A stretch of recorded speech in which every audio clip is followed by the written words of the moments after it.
Oh, friends. I know.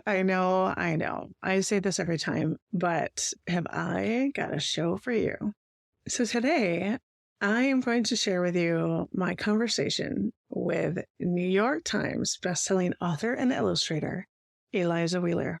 Eliza wrote and illustrated a children's picture book called Home in the Woods. And this book was so inspirational to me. Not only in a very personal story of helping me to see that if this person could do this thing, then by golly, I could do the thing that I needed to do as well. But also in the intention and the effort that went into this project. Eliza shares with us in this podcast her process for creating the story, how it's a story from her childhood. It's a story of her grandmother's early childhood years in the Great Depression. And she shares what it is to tell a story that has death and homelessness and hope all wrapped up into one.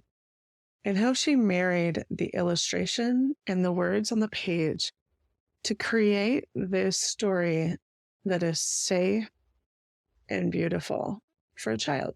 And I'll tell you, completely inspirational for a 40-year-old woman as well. I've been excited to talk to Eliza for quite some time.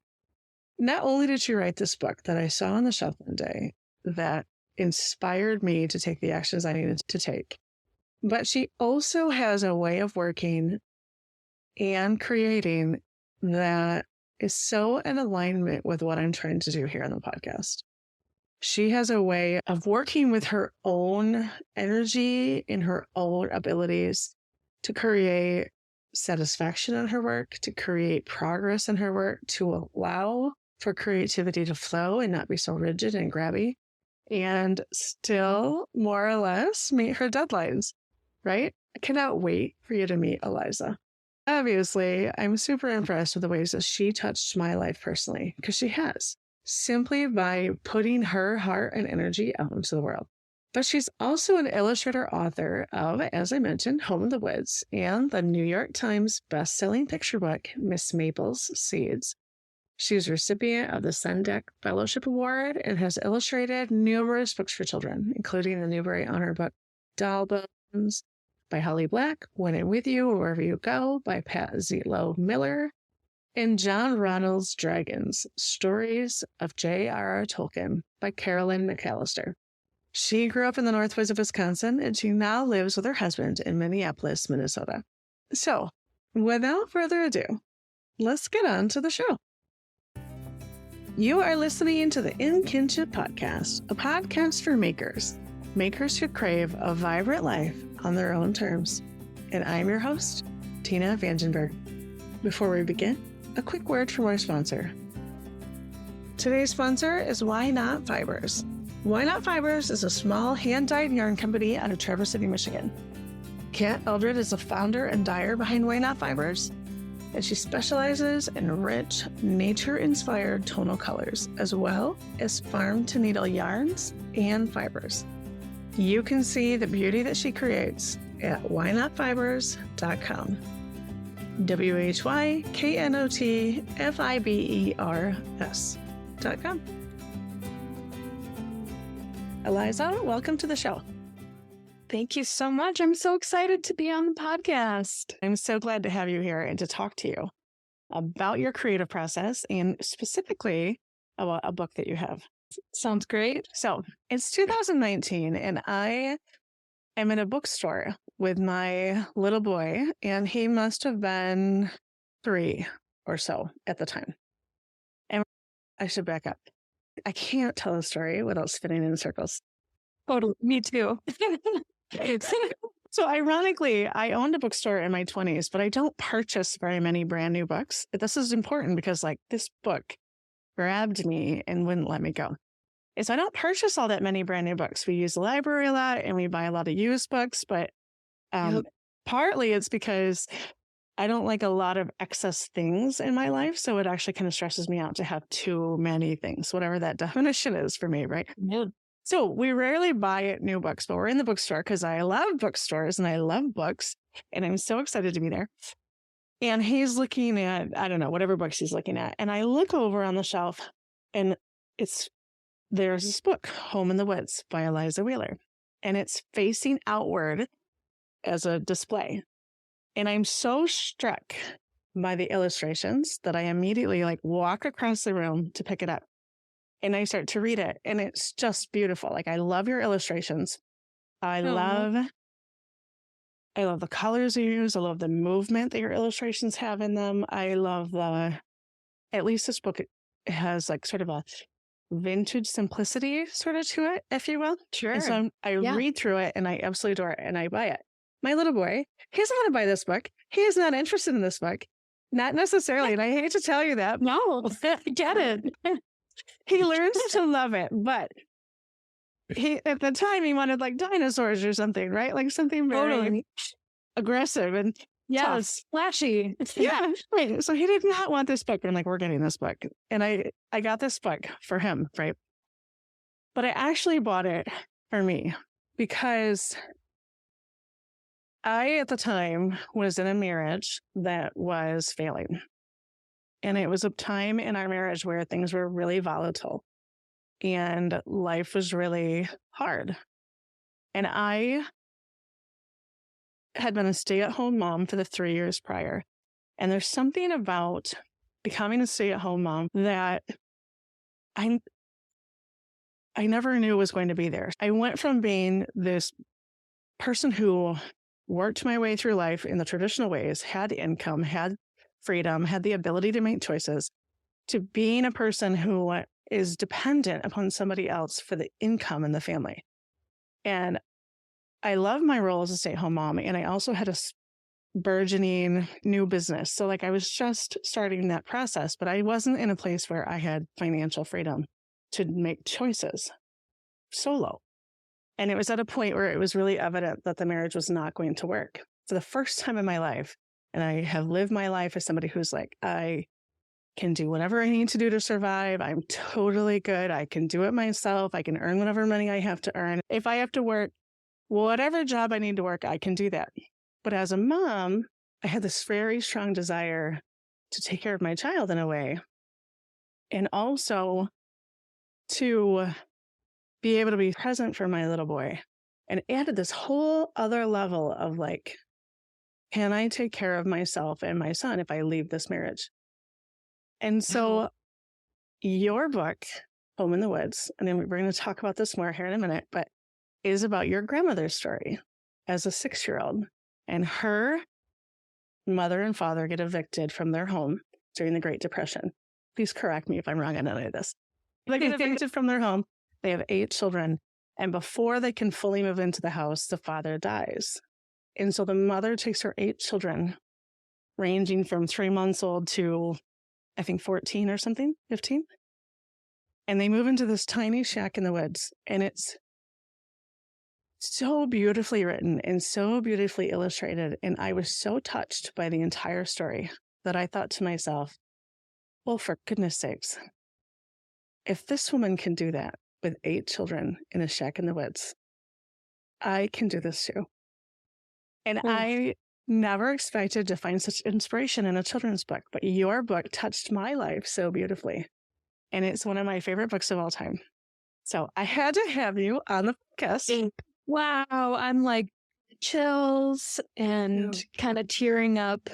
Yeah, that's amazing. I think, well, first of all, sharing your story, I think that's a very relatable place that many people find themselves in, for one thing. And it's so cool to hear that this unintended strength, maybe from my part, in just capturing this family story, that this kind of ripple effect that I don't see or hear about unless people tell me. And it's so great to hear from people, and I'll just have an email drop in that'll say, oh, your book, this is what it did for my kid, and this is what it did for me. And, hearing from you is so lovely to just know that. And I think that's awesome. And that's a thought I know I have a lot. I know my dad has that thought a lot of like,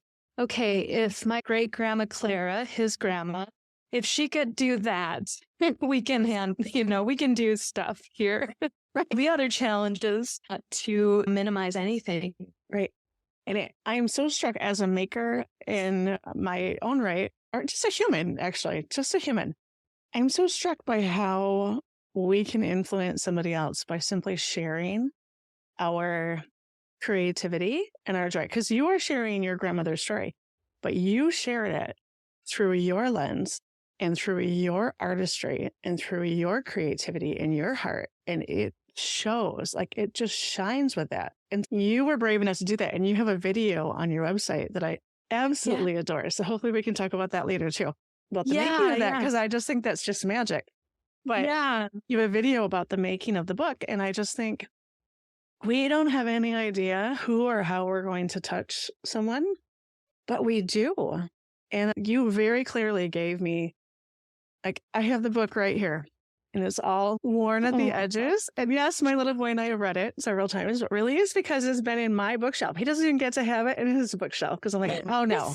Because first of all, he hates dust jackets. And I'm like, don't touch that dust jacket. Right. If you've watched Antiques Roadshow, you know that the dust jacket is like the most valuable part of the book. Exactly. And I think it's amazing how we as humans can touch another human and we don't even know that that's what's going to happen. Yeah. Oh, I love that. Oh, thank you so much. Thank you for sharing that. It's amazing. I just love hearing that. So you are, from what I can gather, you are an artist, an illustrator, and an author. Who has inspired you on your path in creativity and making? And maybe share a bit about that journey, if you would. Yeah, absolutely. I've thought about this a lot, and it's interesting. I think if my answer, I'm like, this feels really self-centered the way I'm going to answer it, but I think it won't be ultimately. For like the first person who influences me is my 4-year-old self. Like 4-year-old Eliza is my muse. She's who I make for. So you get this, like, I do. Is that self-centered? This is not self-centered. I had a really amazing childhood and amazing family, amazing parents, and great brothers. And we lived next door to my grandparents, my Marvel, who is Marvel in the book. So the 6-year-old in my book is the grandma that I grew up right next door to. And they, like Grandma Marvel and Grandpa Ray, ran a little home business. It was a campground and cabins. And so this is in northern Wisconsin. And my brothers and my cousins and I just had like miles upon miles of free roaming space, like literally, because we also lived in a tiny town. So just, you're on your bikes, you're on the railroad tracks, you're in the meadows and streams and woods. So that was the kind of childhood environment that I grew up in. And so nature and the seasons is a really big part of, I can't separate myself from those themes in my work. Yeah. I think those will be my lifelong themes. But then, like me as a kid, I was, kind of the sensitive, artistic type. I ran around in the gaggle of cousins, but I was also probably the most happy just playing alone by myself in my room. Right. And I loved story time. I wasn't a reader at all when I was little, but I loved picture books. I was a visual kid, so cartoons, movies, picture books, any visual world, I could really just insert myself into those worlds and like roam around them in my imagination, so replaying all of that stuff in my room when I was little, I still have really vivid memories of how I experienced story worlds. And so that is like what I draw so much of my work on today, because I illustrate children's books. Right. That's my job, is like really trying to conjure up that 4-year-old experience of being in a story world. And another thing I was going to mention about that, so talking about influences, my grandma Marvel, who lived next door, would read us picture books. And the way that she read picture books, you could just tell she delighted in them. And so there was something special about reading them with her. And in addition to her reading books to us, she would tell us the story of her childhood, being 6 years old and having to live in the middle of the woods, and her dad dying. And essentially they squatted for 5 years in this shack in the woods, didn't know who owned it. It was actually land that a farming family had lost, because this is the Great Depression. So they lost their land. So it was just kind of state-owned land. And this was an abandoned tar paper shack in the woods. So those stories, like, we reimagined those stories, her stories, in our play time. Right. I feel like all of that childhood experience really fuels so much of my work today. I could see that. I'm sure this comes with positives and negatives, right? But my childhood, I had a lot of exploration time. I had a lot of ability. I had a lot of autonomy and a lot of ability to move around on my bike and to do things. And so I can completely relate to that. And I can relate to the seasonal aspect of it. But we didn't live near any other family. And so when you're telling that story, I'm thinking about how rooting that would be to not only live next to your grandma and your grandpa, but to have this strong histories type story of your family go through, so much so that you play act it with your cousins and your brothers. That just feels so beautiful to me. And I feel like, what a gift. Yeah. And you don't know until you grow up and really get exposed to the variety of challenges in people's childhoods. And, learning about those, it just always increases my appreciation for the setup we had there. Right. And I can imagine too, just to be fair about this. So I look at this sort of idyllically because I didn't have that kind of a strong thread throughout my childhood. But I would imagine like the light and sort of the shadow to that is that it could also probably be sort of limiting in that this is your family story and it's hard to get away from that. I'm not saying that's the case in your story particularly, but I'm saying like a strong family story could probably be a two-edged sword in some way as well, like anything in life, right? Yeah, absolutely. Yeah. I love that 4-year-old Eliza is your inspiration. And I love that you can channel that energy. I think that's amazing. So have you always loved to draw? I have always loved to draw. As far as my memory goes back, I was drawing and coloring. I mean, color crayons, right? Yeah, for sure. I always find it really fascinating. And this is one of the reasons that I absolutely adore the video that you made for your website that shows the process and the making of the book, Home in the Woods. I'm one of those people that loves to like feel with my heart, think with my brain, and then figure out like how to match the two, right? So to actually see your process is really, God, it's just magic to see that. Would you share with us the process that you went through? And also, like, if you would, while you're talking about this, if you think about this as you go, I would love to know, like, logistically, how you filmed that video as you were making the book. Like, that's mind-boggling to me. So you would share this with us. Totally.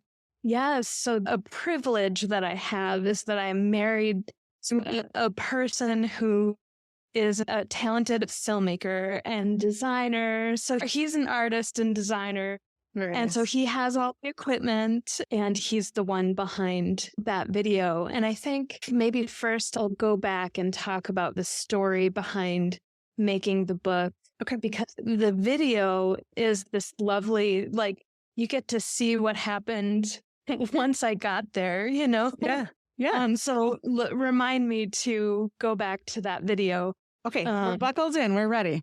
Yes, yes. So that story behind making the book of my grandma's childhood, I mean, first of all, it never occurred to me that I would make that book.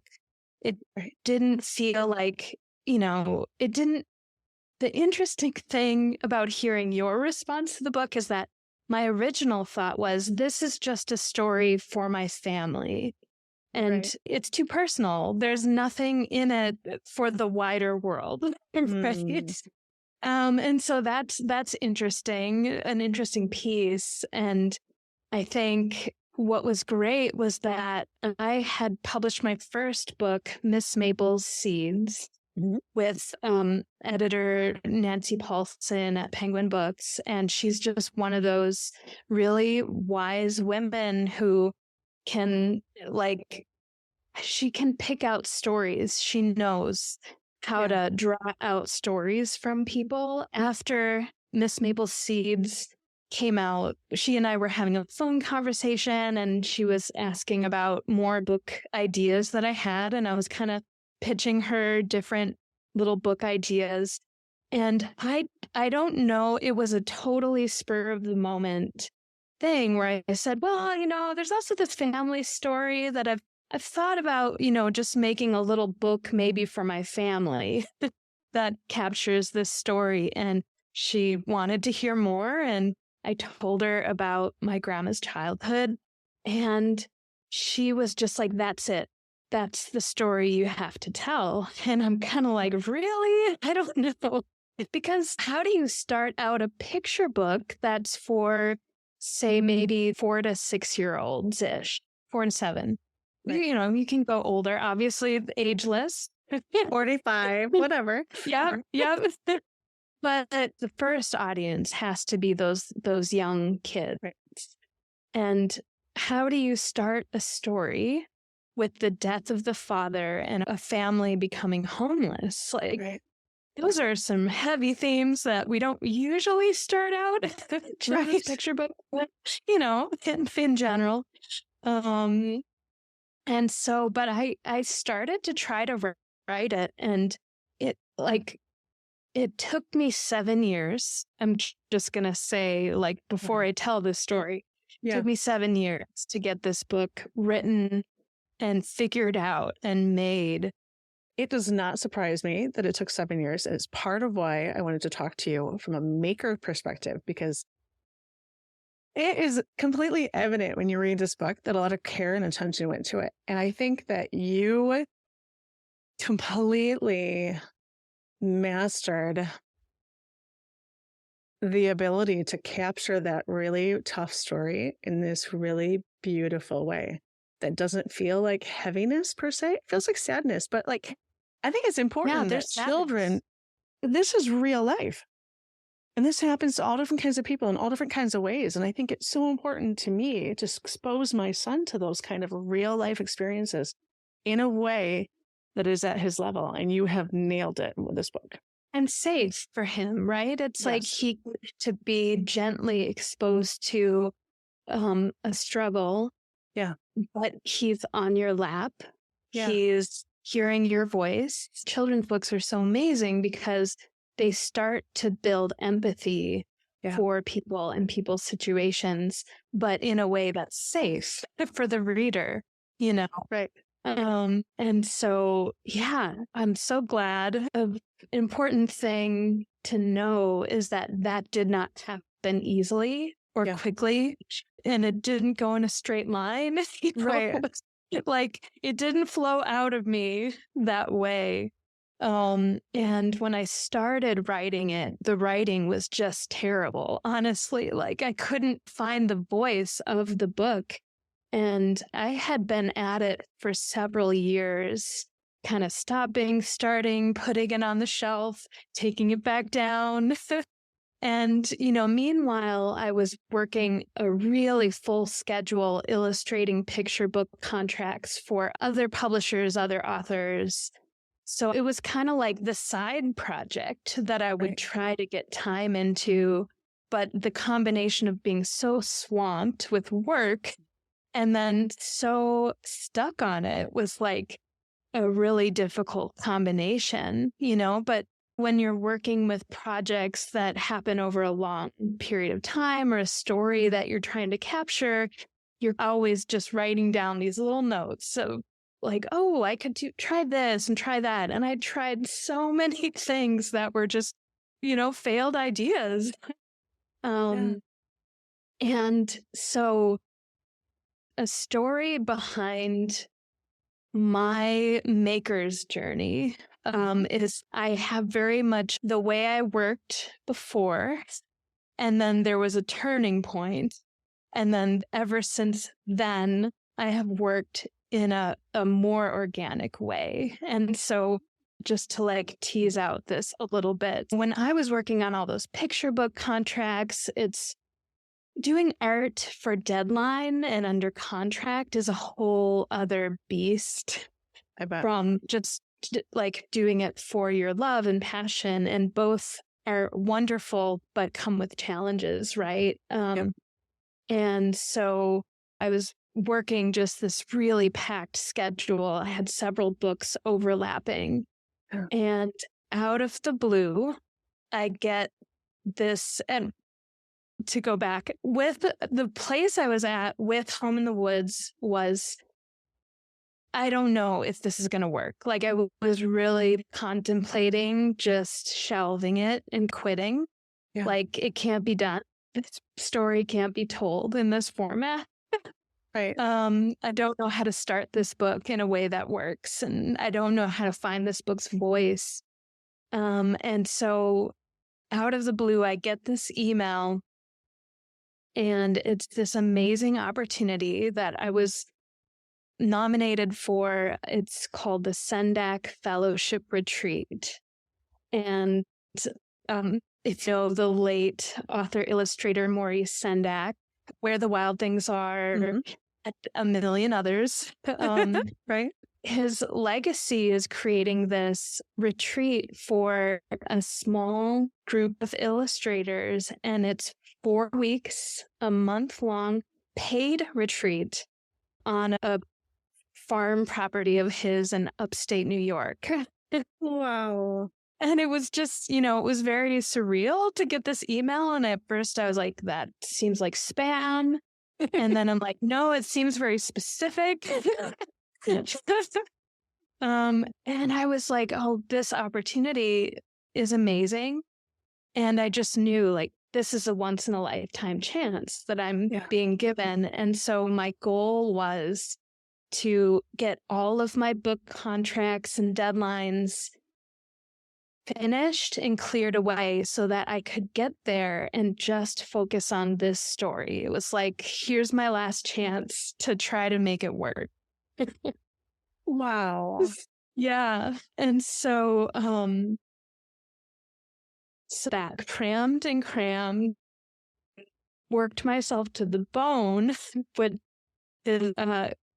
come back to, in terms of like, don't do that, right? Right. And I cleared my whole schedule for that month so that I could go and work and just focus on that story, which was great in theory. And I got there, and this is 2017, and it's like this beautiful dream. It's rolling farm hills. It's Vermont, or upstate New York, kind of on the edge of Vermont, the Vermont mountains and New York. And each of the fellows, we had our own house and our own studio space to work in. Wow. It was just, I know, it was the dreamiest thing ever. And I got there, and my mind was absolutely blank. Like, I sat at the table, at the drawing table, these beautiful spaces all set up, and I was empty. Like there was no gas in my tank. Right. I had just like completely burned myself out leading up to this experience. And, we all have experience of creative block, right? And this was like, wasn't creative block, it was creative blank. Right. There was nothing. Oh. And so much pressure, I would guess, you would put on yourself because you're here to do something big. And you've got nothing. I'm gonna figure this thing out. And there's all this expectation, and I had everything riding on it to like figure out this book. Yeah. I immediately had that freak out response of like, oh my gosh, what am I going to do? There's just nothing here. But the amazing thing, I think there was like a higher part of myself talking back to me who was saying, this place and this time is a gift. Your stress is not welcome here. So like, let it go. And I gave myself permission to get nothing done. I said, okay, I'm going to let go of this kind of deadline I had given myself to get this story worked out. And I was like, I'm just going to enjoy the time, the space. And I did, I made myself go in the studio every day and sit in front of blank pieces of paper. And I did little tiny doodles. I kind of made little notes, really like the amount that I got done per day could fit on like a deck of cards, or like, one card, right? Like just nothing. And I like wandered around the property, and I made myself these like breakfasts in bed where I could just until I was ready to get up. I mean, talk about privilege, right? Like it was such an amazing opportunity. And I was there with 3 other kidlit illustrators. And so I got to go in and see what they were working on. And we got to talk about doing our craft. And that was inspiring just to be around them and watch them. And it went by every day like this.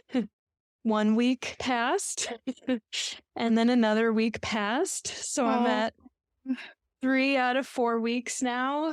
End of 3 weeks is coming up. And at the end of each week, the Sendak Foundation, they had these pro illustrators come visit us, writers and illustrators, and talk with us about the craft and the art. So Tommy DePaula, a lot of your listeners might know, Paul Ozolinsky, Arthur Yorinks, they would just come and chat with us and talk about their journey, and being there, listening, soaking it in. I could feel it loosening things in, that blankness was starting to fade. And I was just so filled with that world. There were a lot of Maurice Sendak's books and art materials and belongings, and I would just kind of hold his things and kind of like soak it in. Yeah. And so something about, I think, that resting process and wandering just allowed things to start loosening up. And that in that 4th week, I was so hoping this was happening. I'm on the edge of my seat over here. Yes. And, that fire kind of hit me, right? Yeah. And what I could see from the process of talking to these illustrators, one thing I had been struggling with was that my manuscript for the book was only in text form. I needed to see it visually and how it worked in tandem with the text to really see where are the real problems. Because when you just read it, it's a picture book. You kind of can't separate the pictures from the words, or really picture books, you kind of shouldn't be able to. They really need to work together. And so I sat and I made these little thumbnail sketches of every single page of the book, page by page, and worked it together like a puzzle and started laying the text in there. So in children's books, this is called making a book dummy. Okay. So the dummy is like a sketched out version of the whole book all pieced together. And so I made a sketch dummy of the book, and I could see like, oh, the pictures are going to do this. So I can let the words just fade here and be simpler, sparser. Mm-hmm. And I had come, I think before this trip, I had come across the notion of telling the story from Marvel's perspective. So instead of it being a narrator that's saying, this is what the family's doing and this is where they're going, why they're doing it, it's just all told first person, present tense. Right. So little Marvel is talking, she's seeing, and in the pictures, that's where I'm putting all the emotions. Yes. Right? Because she's just observing her world. And so for kids, like that makes a gentler experience in terms of those really tricky topics. Right. Starting out with, death and homelessness. Right. But it's kind of, we lost our home and we need to find a new place to live. Like it's a very simplified version of all the meaning behind it. I love hearing this story because that's exactly what you've accomplished. Before you even said the emotion is in the picture, I'm like, but when you said that you could allow then the words to be more sparse, I'm like, yes, that's absolutely what you've achieved. And all the emotion is in the image. The imagery is where you see what's going on. And as a mom, I can speculate. It isn't until like somewhere in the book, maybe midway through, there's a picture where the mom has got all these children in the bed, right? And she's looking out the window at the sky. And that has always struck me. And it used to bring me tears to my eyes as I thought about what my future might look like personally.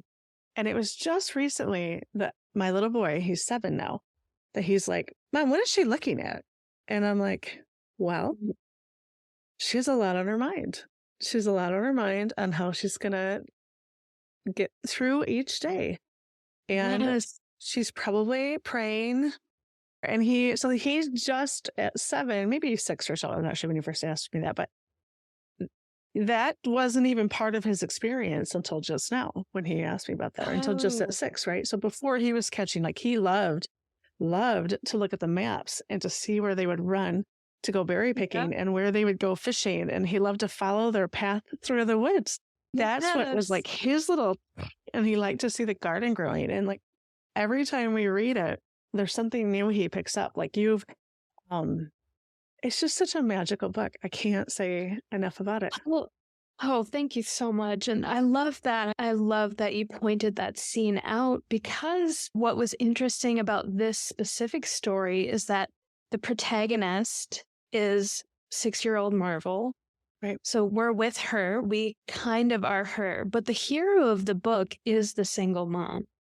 And through a lot of the book, she's in the background. You can see what she's doing, and you can see the kids are filling in and helping out. But that is the climax of the book. And that's her scene. So they're sleeping. Yeah. And she's having her moment. And so I love that you knew right away when you read the book what this scene means. But the kids just, they look cozy, and there's the bed and there's the stars, Yeah, we actually try to figure out whose feet are whose and whose head is whose, because they're they're flip-flopped in the bed, So So if you want to know how people experience your books, this is at least how we do here in Northern Michigan. And we're like, is it Marvel? That might be Marvel. That might be Ray. I'm not sure, So yes. Yeah. So it's like, that was a scene in which I could talk to the parent reading the book. Yeah. Whereas normally I'm talking with and speaking the language of the child. Like there's also a parent reading this book.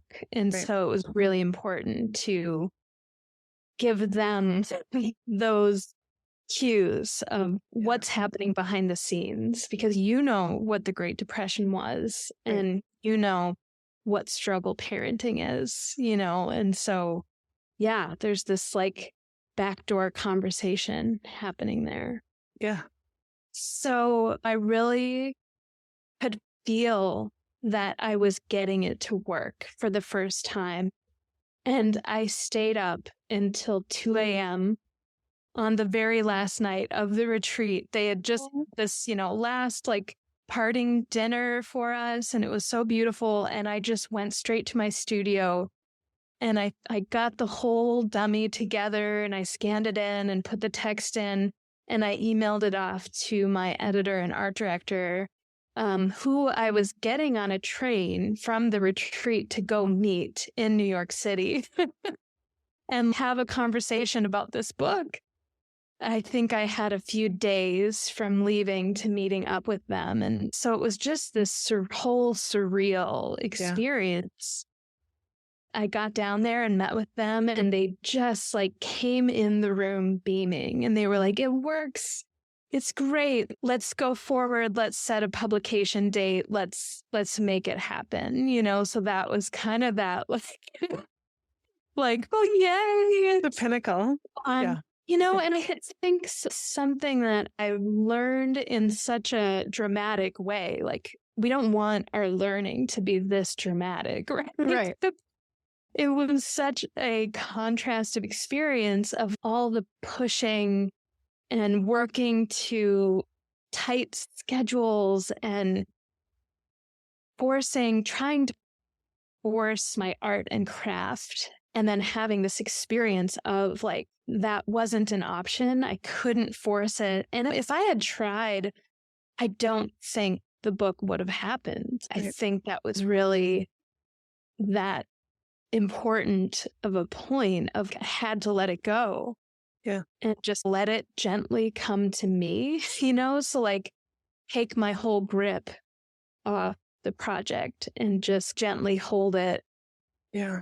I think a lot of creative projects can be, at least in terms of stories or ideas, they can feel a little more like a bubble that you can easily pop if you squeeze too hard. You just gotta have your hand out and be gentle with it. And so thinking about my creative journey, ever since that retreat, I have deliberately changed my approach to how I create that is a much more flowing with the project and with how I'm feeling. And it's just a lot less clenched and a lot more kind of soft and loose with the process. And so to go back to the video that you mentioned, so that video, of course, happened in the following year. I was in the final art stages of making the book. And my husband had this idea, why don't I film you? And we can like make just a little kind of behind the scenes. So I was like, that sounds really distracting. And it was, but like, I just worked. I had my headphones on. I was watching my TV shows and painting and listening to podcasts, and he just filmed me while I worked, and I turned the art in, and I think we filmed a lot of the like me walking in nature throughout the year that the book was in production, so that when it came out, we could just have this little behind the scenes video. I hope people go and check that out, because it's very sweet. That video was such a great way of giving me closure with the project. I think like just we captured this journey, and yay, I did it. Oh my gosh, like it's out and I'm happy with it. It's rewarding to be able to have such a challenge and reach it. I can see how the video will be distracting. And I have to tell you, like, I love the forethought that you put into it to get get video rather, film of you walking through different seasons of the year. Because as somebody who watched it and was just blown away, like the book already blew me away, right? Obviously, like I'm over here gushing, but the video is amazing too, because like I said, I'm a process person as well. And sometimes I can rush to the end result. I can rush to the race line. Yes. the finish line, rather. And this book, to me, definitely feels like something that has been done so intentionally and so well. And the video was just an extension of that. Like, you had to have planned this to have it go through that whole process and to have this motion picture record of what you had just done. And I just thought that was really beautiful and like so much intention and so much thought. And I love hearing you talk about how this came to be and about your fellowship and how you worked through that. And I can only imagine all of the emotions that must have come up for you. For me, had I been in your, because I could feel myself in your position, I would have felt like, I'm not worthy of this fellowship. I'm not even creating anything. I'm not doing anything. Like, I've chosen the wrong person, which is what would have gone through my head. I'm not trying to put this in your head, but I'm like, wow. And to just trust that process. And it reminds me of, I try to live my life in sort of a cyclical manner, which is what you're talking about when you're talking about seasons, right? And so that fellowship felt like a very much of a winter time, right? You were hunkered in, feeding yourself beautiful meals in bed, walking the grounds, trying to gain some inspiration through osmosis, through the beautiful works of Maurice Sendak. It's just such a great illustration of that. You allowed it all to sort of gestate inside of you and rest with it. And you allowed it. And then it just burst forth. And I think that will happen time and time and again. So I want you to talk about that for a moment, if you would. It's hard, right? Because you can't even do that in a sneaky way. You can't say, oh, I'm going to just let it go and then secretly think I'm going to have a huge aha moment at the end of it. You have to be so genuine, like, but I think what I learned so strongly was that with that space and just by letting go, going out and listening and paying attention and setting it down and letting your brain very gently roam around your project and then physically going out and engaging with the things of life, right? For me, listening to people talk about creative work gets my creative juices flowing. Yeah. And it gives you a break from your own brain that's very fixated on a problem. And there's awesome brain science behind this where it's that roaming brain that's called the default mode network. And it's like when you're doing dishes, when you're in the shower, when you're going for walks. Yeah. That's usually when little ideas pop in. And I had that experience before. And so I knew that worked, but I think this was just like a big version of it. And so it's something I very much incorporate into my creative process now is just having kind of free sketch time, having time where I'm walking and letting my brain roam around my project or the story world. I create a playlist for every book that I work on, like music playlist. Yeah. And it's like all, movie soundtracks and it, whatever kind of matches the spirit of the story. It's like it helps me get in the atmosphere of the story. That is such magic. So, yeah, those are my thoughts on kind of that roaming process. Yeah. And I also love how you talked about, because I explore this idea a lot myself, the idea of both allowing yourself grace to release your expectation and allow whatever is going to happen, and also adhering to the commitment you've made to yourself. So like you were saying that I showed up at my piece of paper that was blank every day. And I think that's all we have to do. We have to show up. That's our commitment to life, right? Is we have to show up. We have to show up. We have to do the small things that we know will feed us and allow the rest of it to just come, like let go of all the rest. And today's episode is sponsored by Why Not Fibers. Why Not Fibers is a small, hand-dyed yarn company out of Traverse City, Michigan. Kat Eldred is the founder and dyer behind Why Not Fibers. And I'll tell you, she has a talent for creating deep, rich, fully saturated colors that take your breath away. You can jump on the website, whynotfibers.com, whynotfibers.com. Find out where she's vending next, and also you can shop online. And back to our show. Yes. So a major part of how I structure my day now is very different from kind of the rigid time management that I used to try to force into my creative work into. Yeah.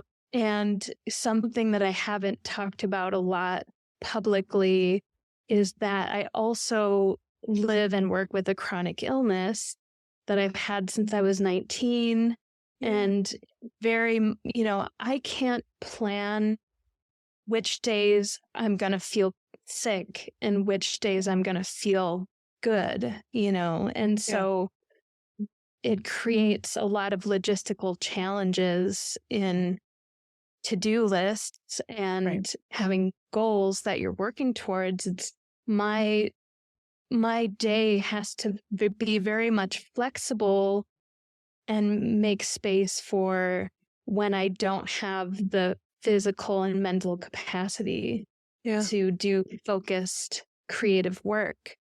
And so something that I've done for myself is, first of all, I don't force myself to be a morning person because I'm most often sick in the mornings. I don't feel well. So usually mornings are like stay in my pajamas, sip coffee, maybe watch some TV if I'm having pain, and just wait for my system to wake up. But I separate my to-do list into things I can do that are restful from the couch. Yeah. And things I can do when I'm active and have energy and that require both physical or mental focus. So the way that I structure my day, it has to be very flexible. And I create my to-do list so that it's always on one side, it's the things I have to do that require my body and mind to be focused or, that require more energy and effort. And then I separate another piece of my to-do list into what can I do from the couch? What can I do with TV? What is mindless and relaxing? What could I even bring outside and sit under a tree doing? That's my way of making it not so stressful when I'm having times where I'm not feeling well enough to get up and do the work that requires a lot of focus. Yeah. The way that I structure my day is not so much by hours that I work or getting certain to-do list items done. Way that I've found it works best for me is that I work to 1 hour chunks of time. So I put myself on a 1 hour timer. I have a little stretch bell that dings every 20 minutes so I can, stretch my back or just give my hands a little stretch. And for drawing, so much of it is the neck, right? That forward motion of the head. So just little stretches, and then after an hour, I get up for a longer break. And I've made these little break cards for myself. I love it. This is my nerdy that's coming out, because my brain is very chaotic and it wants to do a million other things, and it can get distracted very easily. Yeah. So these little break cards, it's like, okay, these are my options of things that I can do on breaks. Right. And those break cards are also categorized as active or restful. Yeah. So I need to just move around a little bit. I'll maybe go clean. I'll go do a little bit of meal prep, or just do some stretching. And then the restful breaks are like my brain is tired, my body is tired. I'm I need to just read or have some tea, watch some TV, take a meal break. So it's nice because I can let my body and my brain and my system choose what it needs at any given time. And I'm not forcing that sort of discomfort pushing through that we all do. And that's just been a great way to bring myself balance that I need throughout the day. I would say my biggest struggle is still stopping for the day, because I take a lot of breaks. I can't work a big 8-hour chunk in a row. Having that stop time is, I definitely work later in the day than probably the average person. And that's still something I'm trying to work on. How do I know when to stop here? Right. But, it's a work in progress always. Yes, it is. And I love that you know yourself well enough and you're supporting yourself in that because, gosh, we can live just so mindlessly, right? We can just push through and do whatever it is that we're supposed to do or whatever it looks like, what everyone else might be doing, or just push along that way and to say, I need to stop after an hour and I need to stretch or I need to do this or I need to do that. And then I can go back to it and be a much more rounded, balanced, creative human. I completely resonate with that because I can get into the project I'm working on and I can do it for hours. And then I hurt. My body hurts. I start to just my ideas sort of dry up and I end up just kind of working on the same things. Whereas if I stop at lunchtime and I go for a walk outside, I always feel better. Yeah. I've been trying to do the Pomodoro timer, which is every 25 minutes, but it's too short for me. So I think I'm going to adopt your hours. I think that will feel better. Yeah. An hour is good. And with those little tiny mini kind of sitting stretch break or just give your eyes a rest, look away or whatever. I'm exactly the same. For me to just get into a zone in an hour could take me 25 minutes. Right. Right. Exactly. And then it's then your timer is going off. And so it feels too choppy for me, but an hour probably would feel really, really good to me. Because when I do put those timers out there, and there's a part of me that likes to be very free range and fluid. So I'm like, don't put timers on me. I'm just free range. And then it's yes, all right. I know. But if you do, you're going to have a much better experience and you're going to feel so much better. So there's two things that come to mind to me. One, I just want to celebrate what you're doing because I think it's just beautiful. And I love that you've shared this journey with us as you go through this, because I think so many of us work through these same kinds of things, even if it might look very different than writing children's books or having pain in the morning. Whatever that is, we have our things. And I think that seeing your journey is so amazing for all of us. But the two things that come to mind for me, one is, and these are personal struggles of mine, so I want to hear what you're doing in regard to this. Yeah. I can get really rigid on deadlines, and I would like to come at deadlines with a lot more ease, with a lot more flow. I do believe in the idea that if we work with our energy instead of fighting it the entire way, our lives are going to be so much more vibrant and joyful, and we're still going to achieve what we need to achieve, but it's going to be so much better. But I also have this fear that if I don't buckle down, I'm not going to hit the deadline. So I wonder how you handle deadlines. And I also wonder how you handle feeling a sense of accomplishment each day.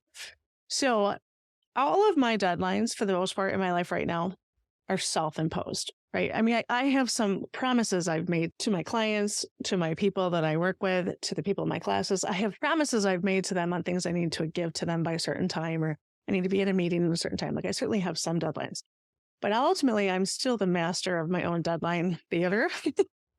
And so I have this expectation each day that I'm going to accomplish so many things. And I've tried to back that up and be like, I only have to accomplish these things and everything else is a bonus. I keep trying to work out the system to work. And I kind of have, but I wonder how this works for you. It ends up being, if I do what I have promised myself I will do to myself, I feel a sense of accomplishment, like I did a good job that day. If I don't, because I don't feel very good or because it's not flowing, or because of whatever other reason, and I'm procrastinating on something and I don't actually cut into it, then I feel like I have, this is a very big way of saying this, but I feel like I've failed for that day, right? Like Yeah. I have not met my goals and I don't feel a sense of accomplishment. So I wonder what brings you a sense of accomplishment each day and how you handle deadlines.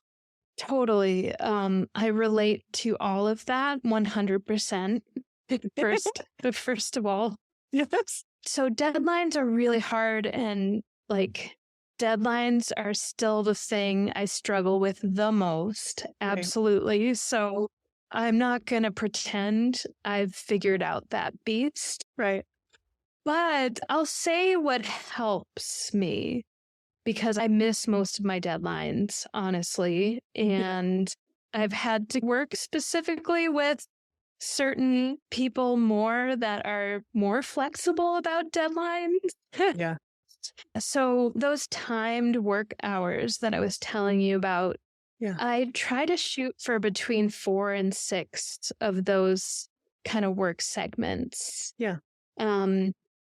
And really, like, it, I don't know if this is helpful to say, but I've learned for myself that when I have turned off everything, I'm not checking anything, emails, phone, text, and when I really am just in that timed session, whatever I work on, it, like, a lot of progress can be made.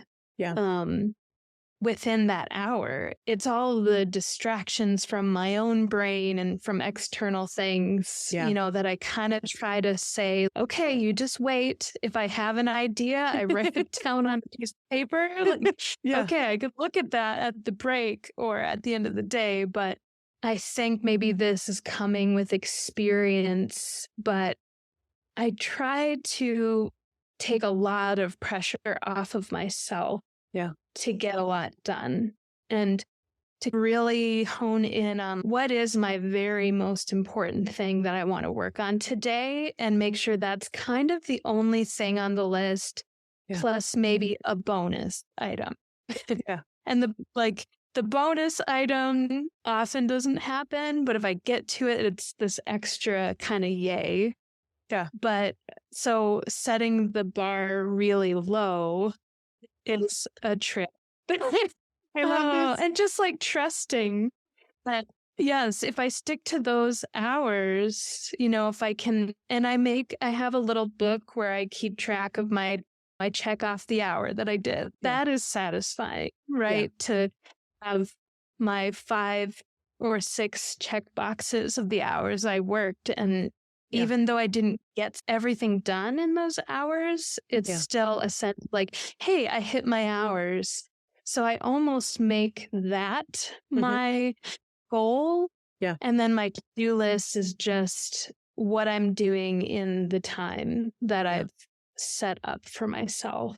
I love and that. giving myself a lot of choices of what I can work on is really nice. I think that kind of fixes the rebellious brain that says, like, the hour timer's going on, I'm going to go do whatever instead. No, it's like, oh, but if I can do some of this coloring work while I'm hammocking, then that's like the thing I want to do, plus the getting my hour done, So I definitely mix up enjoyable, what I really want to do with, some work that I'm trying to make progress. I absolutely love this. And so, like, I'm thinking about my listeners and thinking how this could relate to anyone's work, right? So, like, you're an author, illustrator, and I am a sewing teacher and do classes online and things like that.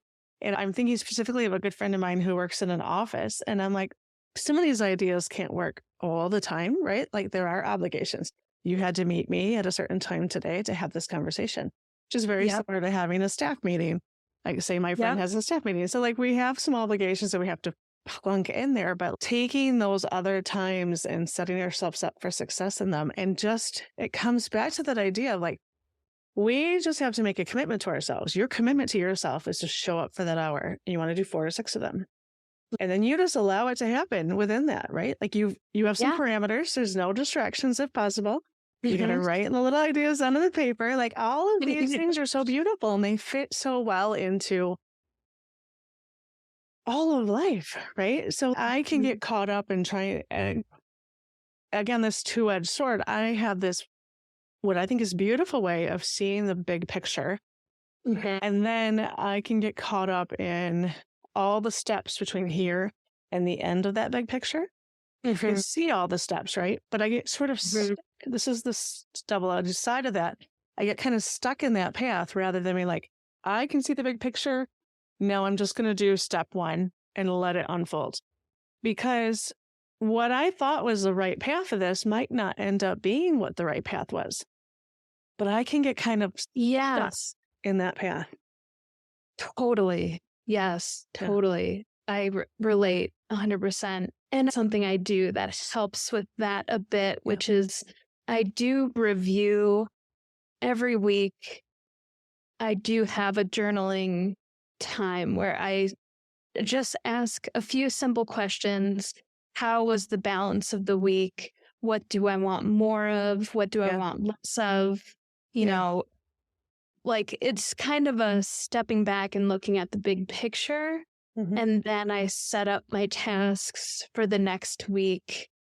And so when I'm doing those tasks, I'm not really looking at the big picture, but then maybe once a week or so, I'll kind of review where am I at? What am I not making progress on? And how can I prioritize that a little bit? Or why is it stuck? A lot of times, like, we're just stuck because we're not clear exactly on the exact next thing we need to do. So sometimes it's like, I need to rewrite this item with a more clear action to it. Right. Having that clarity. And then for me, also letting go of being 5 or 6 steps ahead of myself and be like, all you have to do is sit in front of the computer. So I love to write, right? I love to write the newsletter that I send out. Like I absolutely adore it.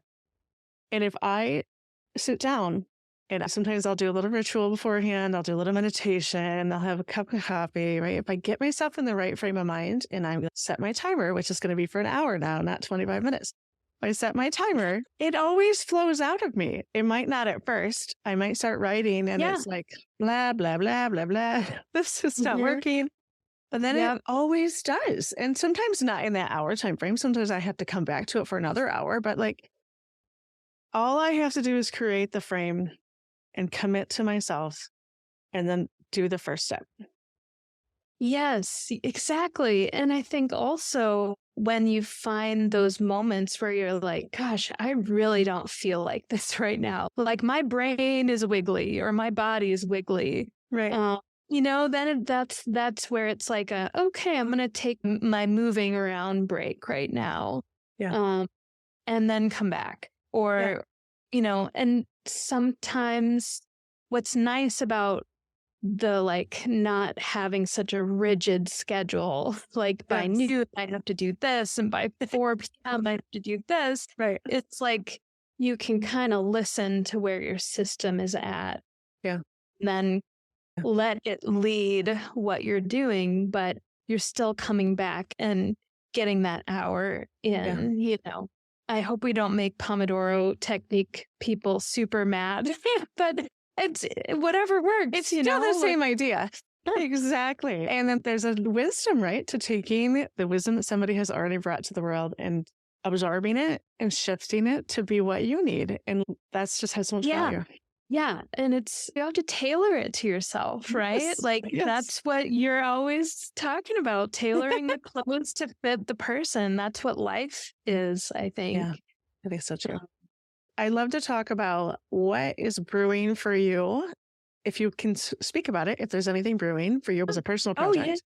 When you say personal project, like projects I'm working on now that aren't for work or? Well, they could be. We haven't even, Eliza, there's so much we haven't even talked about. But it could be a personal project that is not work related. Like it could be just whatever's exciting you now. Let's leave it at that. Whatever is exciting you that you're just beginning to work on. Okay. It is a work project, if that's okay. That's totally good. Because I can imagine and having such a creative work life that it probably is hard to have an individual practice as well. Oh, totally. Yeah. The creative juice happens in my regular work hours. I don't have creative brain energy at the end of the day. I bet. used it. I can imagine. I am working on my third book now. So Miss Maple Seeds, Home in the Woods. Now I'm working on my own books again. And so it's going to be a series of books, which is very exciting. And I'm working with the same publishing team. It's all about coziness and seasons and very cute animals and sweaters and slippers and Oh, all I of those love things. animals and sweaters and slippers. Yes. So that's what I'm working on now, and I'm just like, I can't wait to wake up every day and put myself in that little world. So it's very exciting. Mm-hmm. So I love that. I don't even think we have official titles for them yet, but they'll be the cozy books. We'll just call it for now. Yeah. Will there be 4 of them then? I think so. Well, I have a contract for 3. Okay. So we'll see. We'll see if we can, Right. if I can sell them on a 4th season. I love it. Well, and that just opened my mind up because, of course, 4 for me was the 4 seasons of the year. But now I've like expanded out to be like, oh, I wonder how each book will be structured. Maybe not how I was just thinking. I can't wait to find out. Yeah. Yeah. Eliza, it has been such a pleasure to talk with you today. And like I said, I feel like your book has inspired me in more ways than one. It has inspired me both personally on my own journey as a mom and a newly divorced person. It also, though, has inspired me on the idea of allowing a project to unfold and allowing it to be just right. Because I bet you could have stopped it before here and it would have been a pretty good story. But instead, you came up with something that I could feel all of the magic in that. I knew before you said what you were going to say because I could see it in your product. And so you've inspired me in all of those ways as well. And so before I let you go, though, as I can't keep you here forever, I wonder if you might answer the question that I ask all of my guests, which is, what do you wish that people in the world knew that you think that maybe they don't? Well, thank you so much for all of that. It just means so much. I wish people would know that we don't have to achieve all of the things that we think we want in order to be worthy and complete people. Yeah. Giving up those pictures of what we think we need to be like and look like, and just tailor our lives to our unique selves, right? Just understand our joys and our strengths and our unique weaknesses and needs, and make a lot of space for both of those things. Yeah, that's what I wish for everyone. I love that. I'm just trying to think of ways to keep talking to you, but okay, I'm going to let you go. Thank you so much for having me. It's been so cool to be invited on, and I appreciate it. Excellent. Where might my listeners be able to find you online? So people can find me at wheelerstudio.com. That's my website. And the video that we talked about that my husband made for me is linked right on that front page. And then I've been working on starting this new little email newsletter project called Creativity Time. And it's just my little bites of creative process and inspiration. And there'll be a little short thing that I put out twice a month because that feels doable. And, we don't all need so much stuff coming into our emails. So I'm keeping it short and sweet. I hope come find me there. I cannot wait until that begins because I'm excited to hear more about your process. because I can see myself in your process, which is beautiful. And I think all of us can probably feel that same way. And I'm excited to get your thoughts and tips. Oh, well, thank you. What did I tell you? What a great conversation. And now I just want you all to run out and buy Eliza's books. She does such a beautiful job, and I am honored to experience someone's greatness, because that's exactly what we're doing. And I love that we can touch other people's lives simply by being and doing what we're supposed to be doing in this world. If you like this podcast, will you do me a favor and share it with a friend? And possibly jump on your favorite podcast app and rate the show. I would appreciate that. And I should say, you can also jump on my website, kinshiphandwork.com, and sign up for my newsletter. You'll get email updates when I have a new podcast episode, as well as bi-monthly newsletters where I share thoughts and links and things like that. All right. Have a beautiful day. And a final word from our sponsor. And I want to thank our sponsor today, Why Not Fibers. Kat Eldred is a founder and dyer behind Why Not Fibers, a small hand-dyed yarn company specializing in rich, nature-inspired tonal colors, as well as farm-to-needle yarns and fibers. Kat began dyeing after she took up spinning in her 20s and couldn't find just the right colorway that she wanted. I'll bet you can relate. So, she went to the kitchen, she got out the powdered turmeric and some alpaca roving, and the rest is the colors you now see from Why Not Fibers. Jump on the website, whynotfibers.com, to find out where she's vending next and to buy yarn online. WHYKNOTFIBERS.com.